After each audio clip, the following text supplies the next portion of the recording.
Good evening, delegates, to this 100th annual convention of the National Association for the Advancement of Colored People.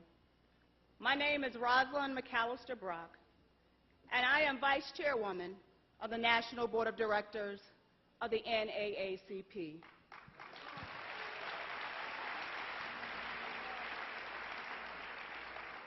It is my great pleasure to act as your presiding officer this evening. Let's take this opportunity to thank the Centennial Choir under the direction of Dr. Gregory Hopkins. This is his second time being the convention choir director when we've hosted a convention here in New York. Let's give it up for that 125-voice choir. We've not had a choir like that. They can't hear you. They've left the building, and we need to let them know that we appreciate how they have set the tone for us this evening. Friends, I'm joined tonight by a fellow colleague on the member of the National Board of Directors, Mr. Jerome W. Montesire from Philadelphia, Pennsylvania, who will serve as the parliamentarian for this session. Good evening. Thank you, Mrs. Brock. And on behalf of all of you who have joined this 100th anniversary centennial celebration, I'm proud to be with you and under the watchful eyes of our God, a most powerful God in the universe. Additionally, I would like to take this opportunity to thank once again our convention musician, Reverend Dr. Ronald Terry. Listen as he demonstrates his excellent musical talent on the fantastic Hammond B3 organ. Reverend Terry.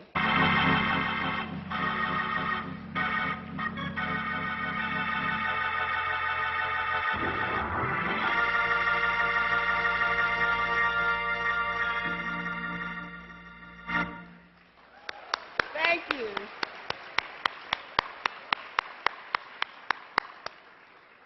For the sixth time in its 100-year history, the NAACP is convening its national convention in the Empire State of New York.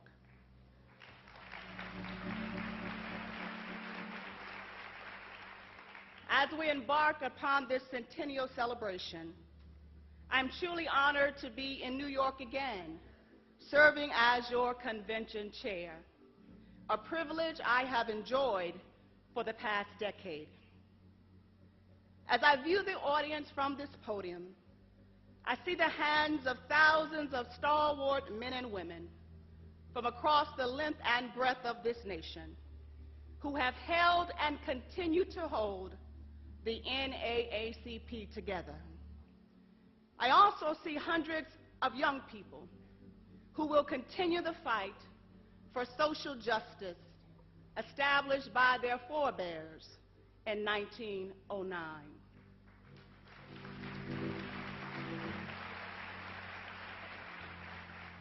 Friends, I'm not only honored, but I'm humbled to be in the presence of the Almighty God, who has brought the NAACP through many dangers, toils, and snares.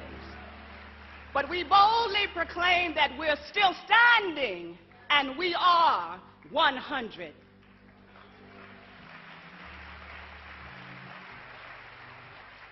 In this audience tonight, I see heirs of a group of people who had the audacity to dream bold dreams that our country would stand up against lynching of colored people. In this audience, I see dreamers and fighters, victors and survivors, who can attest to the fact that no matter how difficult the moment, no matter how frustrating the hour, no matter how dark the day or difficult the night, the NAACP has been a beacon light atop the watchtower of humanity, illuminating a course for American society to dream bold dreams and achieve big victories. for civil and human rights in this nation. From Plessy versus Ferguson to Brown versus the Board of Education, from Murray versus Maryland to Smith versus Allwright, from 1909 to 2009. All of these victories and many, many more has taken us from the outhouse all the way to the White House.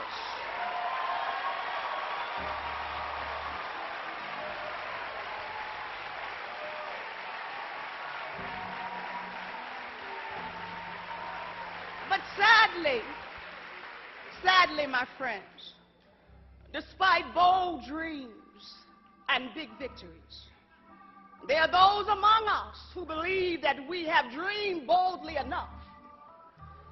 There are those who believe that we have finished our fight, that every battle has been fought and every victory has been won.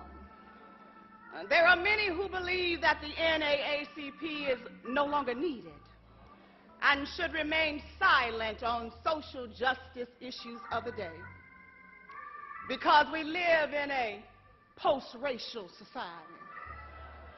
To the naysayers, I stand here tonight to share the words of Abraham Lincoln, who said, "To sin by silence when they should protest makes cowards of men."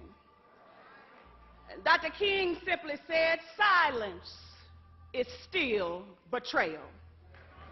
And so, my brothers and sisters, after 100 years of struggle and progress, it's wrong for us to be silent now. We are the NAACP, and we will not be silent until we find a way to provide quality health care for some 47 million people in this country who are uninsured. We will not be silent while 13 million children languish in poverty, subjected to substandard housing and public education systems. We will not be silent until all children can swim at the Valley Swim Club in Montgomery County, Pennsylvania. We will not be silent until employment rates for African Americans are higher and higher. We will not be silent until the rate and the spread of HIV and AIDS in our community are significantly lower. And we will not be silent until there is justice for Sean Bell, Reggie Clemens, and yes, even Troy Davis. NAACP, do you know who you are? Ladies and gentlemen, we're fired up and we're ready to go. And it is that fire that's still burning deep within our hearts that allows us and challenges us to continue to dream boldly, that gives us the strength to climb every mountain, walk through every valley, and be victorious in battle, because we are the NAACP. We won't back down. We won't back up. We won't be silent. And we're certainly not going to let anybody turn us around.